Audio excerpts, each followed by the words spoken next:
پھر وہ کہتے ہیں کیا مت ہے کہ جی export sector is demanding a subsidy on energy tariff. Myth ہے کہ کیا جی پاکستان کی economy can survive without reducing government expenditure and massively curtailing borrowing. کیا یہ مت ہے کہ Pakistan has a cheap labour. کیا یہ مت ہے کہ higher interest rates will control inflation in Pakistan. آپ کا کیا اوپینین ہے سر آئی ایم ایف کے آج کے ریز کیے گئے کنسرنس کے بعد, لوگوں کے ان رائٹ اپس کے بعد؟ آج ڈان نے ایک بڑا جو ہے وہ سخت قسم کا ایڈیٹوریل لکھا ہے, کیا کہیں گے سر آپ؟ دیکھیے پرابلم دو ہیں. ایک 24 کروڑ پاکستانیوں کو ہے, وہ مہنگائی ہے. میرے خیال ہے پاکستان کی 76 سالہ معاشی تاریخ میں خوراک کی قیمتیں کبھی بھی ایک سال کے اندر 52% نہیں بڑھی. حکومت کا سب سے بڑا پرابلم ہے ڈالرز کا فقدان. دو سب سے بڑے چیلنجز ہیں. چیلنجز تو بے شمار ہیں, آپ نے بہت ساروں کا ذکر کیا, لیکن جو دو سب سے بڑے ہیں وہ عوام کے حوالے سے مہنگائی ہے اور حکومت کے حوالے سے جو ہے وہ فقدان ہے ڈالرز کا. اب ہم سب جانتے ہیں کہ پاکستان کی معیشت تکلیف کے وقت سے گزر رہی ہے. اس وقت جو ضرورت ہے وہ ایک نقشے کی ہے, ایک حکمت عملی کی ہے, ایک روڈ میپ کی ہے. حکومت جو روڈ میپ شیئر کرے کہ ہمارے پاس یہ طریقہ کار ہے, ہم نے یہ حکمت عملی بنائی ہے, ہم نے یہ نقشہ بنایا ہے ملک کو اور ملک کی معیشت کو اس ڈیفیکلٹ ٹائم سے کیسے نکالنا ہے. اب اس کا ذکر کیا جاتا ہے, کبھی پلان بی کہا جاتا ہے, کبھی کچھ پلان کہا جاتا ہے.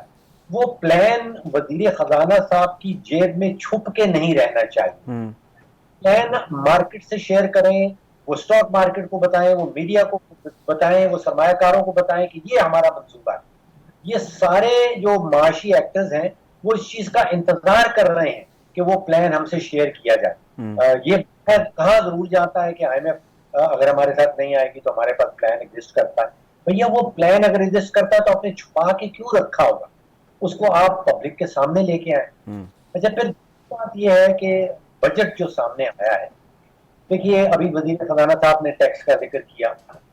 ٹیکس کی حقیقت یہ ہے کہ آج سے 12 سال پہلے کا اگر بجٹ آپ نکال کے دیکھیں تو اس میں جو ٹیکس کا حد رکھا تھا وہ 1500 ارب کا تھا. آج حد رکھ رہے ہیں 9200 کا.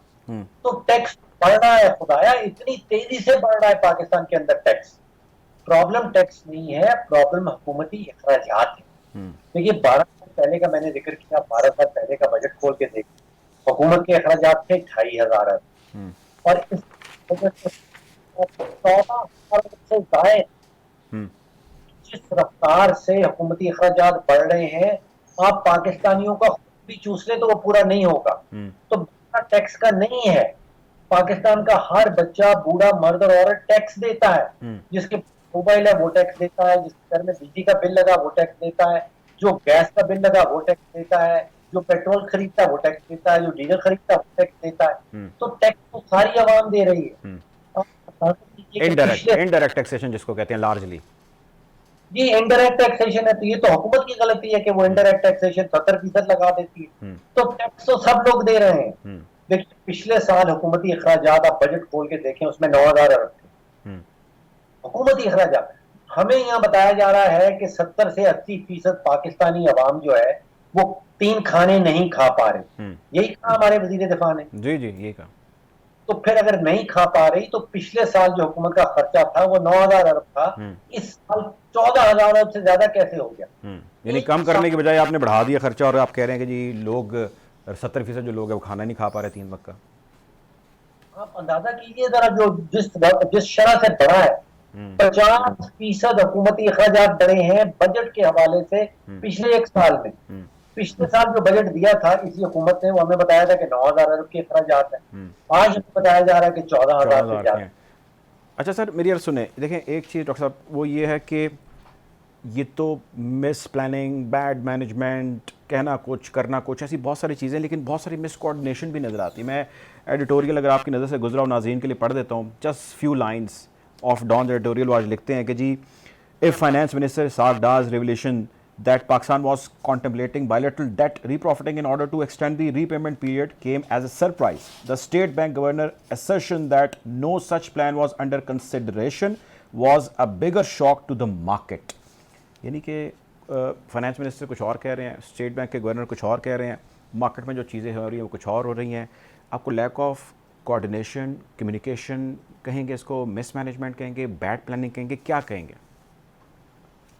دیکھیے پچھلے 6 سالوں میں بلکہ 5 سالوں میں کوئی 6 وزرائے خزانہ آئے اور گئے. اندازہ کیجئے کہ اگر ایک ٹینیئر ہی ایک وزیر خزانہ کو کچھ مہینے کا مل رہا ہے تو وہ کیا پالیسی بنائے گا, کیا اس کے اوپر عمل درآمد ہوگا. دیکھیے یہ بڑے سینسیٹیو ایشوز ہیں. ہم نے 135 ارب ڈالر کا قرضہ لے رکھا ہے. مارکیٹ کو کوئی غلط سگنل جاتا ہے, وزیر خزانہ کہتے ہیں کہ ہم بائی لیٹرل ڈیٹ جو ہے ان کو ری پروفائل کرنے والے ہیں, اگلے دن کے گورنر کہتے ہیں نہیں ایسا کوئی معاملہ نہیں ہونے والا.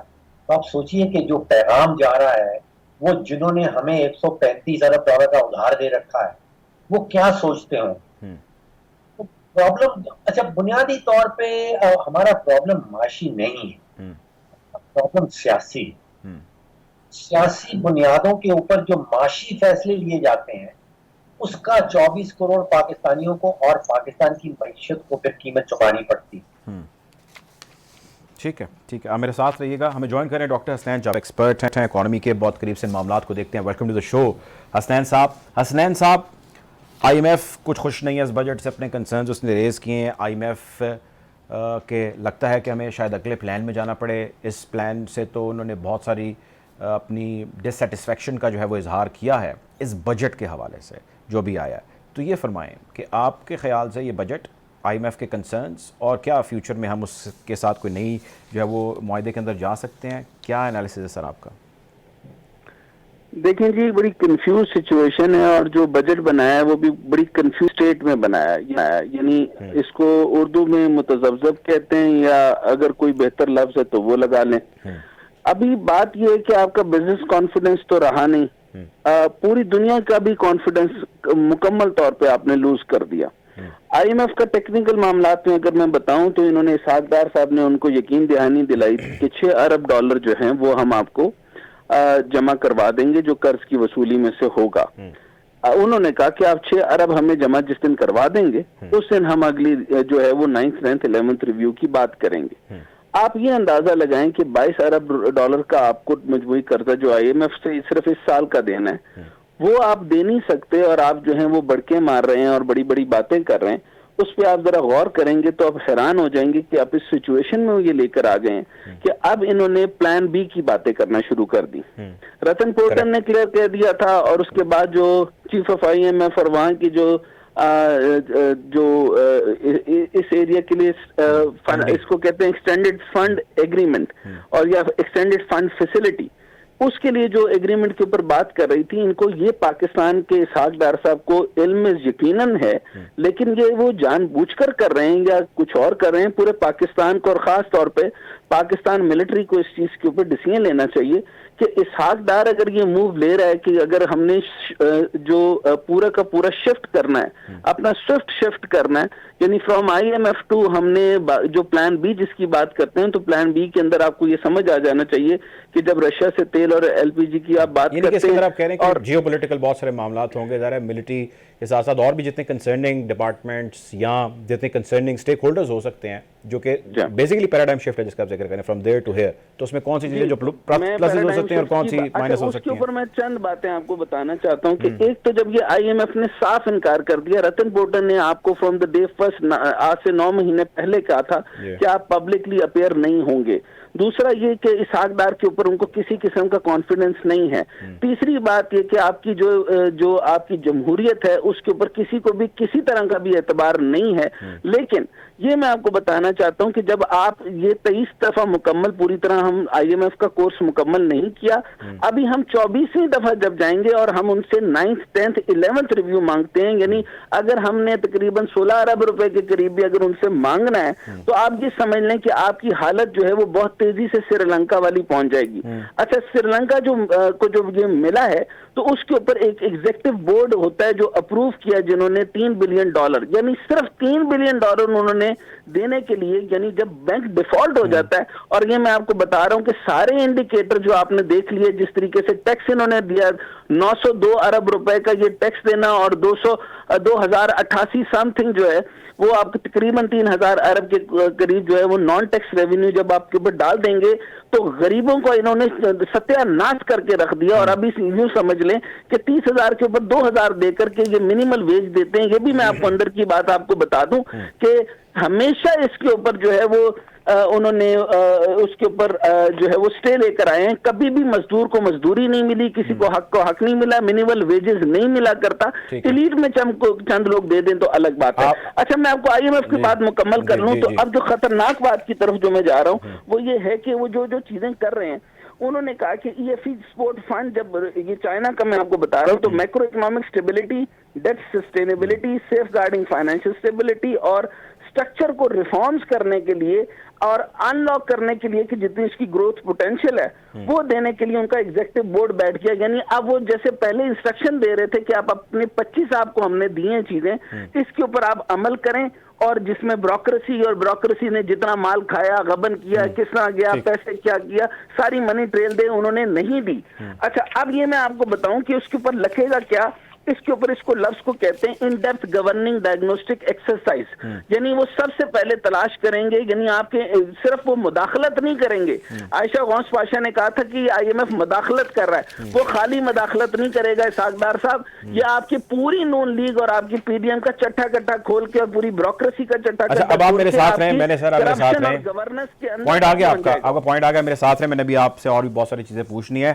ڈاکٹر فاروق صاحب, سر یہ فرمائیے گا, یہ ملٹی نیشنلز والا جو آج صبح ایک اکنامک بامب اگر میں کہوں وہ ہے یا نہیں ہے یہ تو آپ نے بتانا ہے.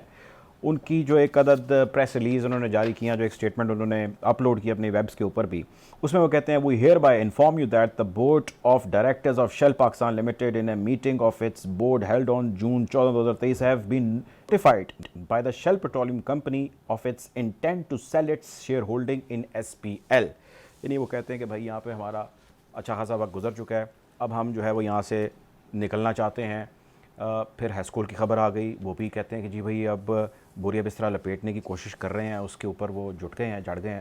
یہ کیا چل رہا ہے سر, یہ کیوں چل رہا ہے سر, یہ پاکستان کے لیے کیسا دیکھتے ہیں آپ اس کو, اس صورتحال کو؟ یہ دو چیزیں ہیں, ایک تو شیل کا اعلان ہے اور ایک روایت ہے جو ٹرینڈ چل رہا ہے پچھلے چند سالوں سے. یہی چل رہا ہے کہ ملٹی نیشنلز کو پاکستان میں کاروبار کرنا پسند نہیں آ رہا, جو پالیسیز چینج ہو جاتی ہیں, جس طرح ان کو ٹریٹ کیا جاتا ہے, بہت ساری کمپنیوں کے پیسے جو ہیں جو ملٹی نیشنلز ہیں ان کے پچھلے کوئی سال بھر سے بلین سے زیادہ جو ڈیویڈنڈز ہیں وہ 13-14 مہینے ہو گئے ان کے پیسے نہیں جا رہے. جی, جو شیل کی اناؤنسمنٹ ہے جو اس نے اعلان کیا ہے وہ ایکچولی ان کا ایک گلوبل ریویو کمیٹی بیٹھی تھی جو دنیا میں انہوں نے بے شمار ممالک میں سوچا کہ کہاں پہ رہنا ہے اور کہاں سے نکلنا ہے. پاکستان واحد ملک نہیں ہے, اس کمیٹی نے یہ ریکمینڈ کیا تھا کہ آپ برطانیہ سے نکل جائیں, جرمنی سے نکل جائیں اور نیدرلینڈ سے نکل جائیں اور پاکستان سے نکل جائیں. تو پاکستان واحد ملک نہیں ہے شیل کے لیے جہاں سے وہ ایگزٹ ہو رہا ہے. اس ریجن میں آپ اندازہ کیجیے شیل آیا تھا 1899 میں, بڑے عرصے سے وہ پاکستان بننے سے پہلے سے اس یہاں پہ ہے.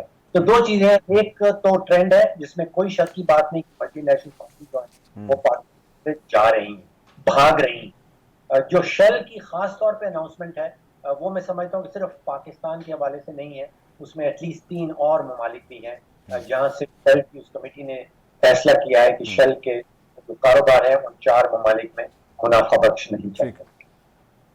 ٹھیک ہے ڈاکٹر صاحب, فاروق سلیم صاحب آپ سے سر میرا لاسٹ کویشچن یہ فرمائیے گا کہ جو اس وقت پاکستان کی انڈسٹری, لارجر انڈسٹری کی میں بات کر رہا ہوں, اس کی حالت زار ہے, آپ کو لگتا ہے کہ any revival will come to it? اب تو اس میں اسمال انڈسٹری بھی خیر شامل ہو چکی ہے, ایپٹوماس پہ بڑے کنسرنز ریز کر چکی ہے, متعدد پریس کانفرنسز ہو چکی, جسٹ ون انڈسٹری, ایسی بہت ساری ہیں جو ٹیکسٹائل کے علاوہ بھی ہیں. کوئی آپ کو لگتا ہے کہ یہی کچھ پاکستان کے لیے ہیلپ فل ہو سکتی ہیں, کچھ انسٹنٹلی کچھ ہو سکتا ہے یہاں پہ کہ یہ بھی گریٹر گیم کے اندر ہی جو ہے وہ ساتھ ہی کیریڈ اوے ہوں گی؟ دیکھیے سیاست اور معیشت کا ایک بڑا گہرا گٹھ جوڑ ہے, اور جس ملک میں سیاسی استحکام نہیں آتا اس ملک کی معاشی پالیسی جو ہے کبھی بھی پٹری پہ نہیں جاتی. اس میں ایک امید کی کرن اب نظر آنے لگی, کیونکہ پچھلے 14 مہینوں سے ایک بڑی سیاست جماعت جو PTI ہے اس نے فیصلہ کر دیا تھا کہ پاکستان کے اندر انتشار پھیلے گا تو یہ PTI کے سیاسی مفاد میں ہوگا. تو وہ انتشار پھیلا رہی تھی, انارکی پھیلا رہی تھی. پچھلے 2 ہفتوں سے یا مئی 9 کے بعد کی جو اقدامات ہیں اس سیاسی جماعت کی جو قابلیت ہے, جو کیپیسٹی ہے انتشار پھیلانے کی, اس بڑی حد تک کنٹرول میں لے آیا گیا. سیاسی درجہ حرارت جو ہے, جو سیاسی استحکام ایک نیسیسٹی ہے, جو ریکوائرمنٹ ہے معیشت کو پھلنے پھولنے کی, وہ کچھ پوری ہوتی نظر آ رہی. صرف اب وہ امید کی کرن ہے, لیکن وہ جس کو ہم کہتے ہیں کہ وہ نیسیسری ریکوائرمنٹ تھی جو پوری ہو رہی ہے. سب ریکوائرمنٹ یہ ہوگی کہ آپ معاشی اصلاحات بھی اس کے ساتھ لے کے آئیں, تو دونوں مل کے پھر آپ کی معیشت کو سیدھی سمت پہ لے جائیں گے. امید کی کریں یہ ہے کہ وہ جو سیاسی عدم استحکام پھیلانے والی ایک جماعت تھی, اس کی کیپیسٹی جو ہے, اس کی قابلیت جو ہے بنانے کی وہ بڑی حد تک آپ سمجھے کہ اس کو ٹھوس کر دیا گیا. ٹھیک ہے, ٹھیک ہے, بہت شکریہ جی ڈاکٹر سلیم صاحب نے ہمیں پروگرام میں سر آپ کا. عابد سلیری صاحب ہمیں پروگرام میں جوائن کر رہے ہیں. ویلکم ٹو دا شو عابد سلیری صاحب. عابد سلیری صاحب, معاملات تو خاصے بگڑتے جا رہے ہیں ملکی معیشت کے حوالے سے. آپ کے بہت سارے رائٹ اپس بھی آ رہے ہیں اور آپ ویل انفارمڈ ہیں ہم سب میں سب سے زیادہ. یہ فرمائیے گا سر کہ IMF تو فی الحال یہ والا پروگرام سلپ ہوتا ہاتھ سے نظر آ رہا ہے, کوئی اگلے پروگرام کی بھی بات چیت ہو رہی ہے, لیکن اس کے ساتھ ساتھ ایک متبادل کے اوپر بھی بات چیت ہو رہی ہے. کوئی رشیا کہتا ہے, کوئی کسی تقریر میں چائنا کہتا ہے. آپ کو لگتا ہے کہ یہ متبادل ہمارے لیے ویسے ہی کام کریں گے جیسے یہ دیگر فائنینشیل انسٹیٹیوشن سے ہم کئی سالوں سے کام کرتے آ رہے ہیں؟ دیکھیں ڈاکٹر صاحب, آئی وش کہ کوئی متبادل فیزیبل متبادل ہوں جو کہ پاکستان کو اس وقت اس بھنور سے نجات دلا سکیں, لیکن ایسا نظر نہیں آ رہا. اور اس کی وجہ یہ ہے کہ اگر آپ ابھی کا بجٹ ڈاکومنٹ دیکھیں اور اس میں ریونیو دیکھیں, اسپیشلی جو اس میں ایکسٹرنل فائنانسز کے حوالے سے بات کی گئی ہے کہ پاکستان کیا سوچ رہا ہے کہ وہ اگلے مالی سال میں کہاں کہاں سے اس کو پیسے ملیں گے. سب سے پہلے جو پیسے اس میں لکھے گئے ہیں وہ 696 ارب روپیہ IMF کا رکھا گیا ہے. یعنی یہ والا پروگرام جو ہے یہ تو ہمیں لگ رہا ہے کہ شاید پری میچور اب ختم ہونے کو آ رہا ہے, 10-12 دن لگے ہیں, لیکن اگلے مالی سال کے لیے حکومت آلریڈی تکیہ کیے بیٹھی ہے کہ 696 ارب روپے جو ہیں وہ IMF سے آنے ہیں, جس کے لیے ظاہر ہے کہ آپ کو IMF کے ڈسپلن میں رہنا ہوگا. IMF کے کہنے پہ آپ کو اپنے جو ایکسپینڈیچر ہیں وہ بھی کٹ کرنا ہوں گے, جو نان ٹارگیٹڈ سبسڈیز ہیں وہ بھی کٹ کرنا ہوں گی, اور ریونیو بھی بڑھانا ہوگا. لیکن صرف یہی نہیں ہے, اس کے ساتھ جو آپ نے متبادل کی بات کی تو اس بجٹ میں یہ کہا گیا ہے کہ جی سعودی عرب اور UAE جو ہے یہ کچھ نئے ڈپازٹس دیں گے پاکستان کو. 580 ارب روپے کے ڈپازٹ سعودی عرب سے پاکستان توقع کر رہا ہے اگلے مالی سال میں. 290 ارب روپے کے ڈپازٹ جو ہے وہ UAE سے ایکسپیکٹ کر رہا ہے. اسی طرح پاکستان ایکسپیکٹ کر رہا ہے کہ چائنا کے جو اس وقت تک کے ڈپازٹ ہے یہ 2.5 گنا ہو جائیں گے اگلے سال, تو چائنا بھی مزید پیسے دے رہا ہوگا. پھر پاکستان یہ کہہ رہا ہے اپنے اس بجٹ میں کہ ہم انٹرنیشنل بانڈ اور سکوک کے ذریعے بھی کوئی 435 ارب روپے جو ہیں وہ ریز کر پائیں گے. یعنی میں کہنا یہ چاہ رہا ہوں کہ یہ تمام بڑی ان ریئلسٹک ازمپشنز ہیں. ان ریئلسٹک اس لیے ہیں کہ پچھلے پورے مالی سال میں ابھی تک 3.2 ٹریلین روپیز کے ہمارے بین الاقوامی جو ہمیں رول اوورز اور سارے لونز اور ہر چیز ملی ہے, اور اگلے مالی سال کے لیے ہم یہ کہہ رہے ہیں کہ تقریباً 6.8 ٹریلین روپیز کے یہ فائنینشیل اسسٹنس ہمیں ملے گی انٹرنیشنل فنڈرز اور انٹرنیشنل ڈونرز کے ساتھ, دگنی سے بھی زیادہ. تو اگر آپ کو دگنی سے بھی زیادہ چاہیے اور اس میں اپنے چائنا بھی ڈال دیا, اس میں سعودیہ بھی ڈال دیا, اس میں UAE بھی ڈال دیا, اس میں IMF بھی ڈال دیا, اور اس کے یہ سب ملا کے بھی ہمارے جو ایکسپینڈیچر ہیں وفاقی وہ ہماری آمدنی سے دگنے سے زیادہ ہیں. اس کا مطلب یہ ہے کہ ہم ایک سیریس ٹربل میں ہیں. ہمیں تھوڑا سا اس وقت ٹرانسپیرنسی انہانس کرنی ہے, تھوڑا سا اپنے آپ سے قوم سے سچ بولنا ہے, اور تھوڑا سا جو ہمارے اس برتن میں چھید ہیں 212 جو پبلک سیکٹر انٹرپرائزز ہیں, جو الیکٹریسٹی اور گیس کی ٹرانسمیشن ڈسٹریبیوشن لاسز ہیں, جو پریویلیج طبقہ ہے جو اس کی ایگزمپشنز ہیں ایلیٹ کلاس کیپچر کی, اور جو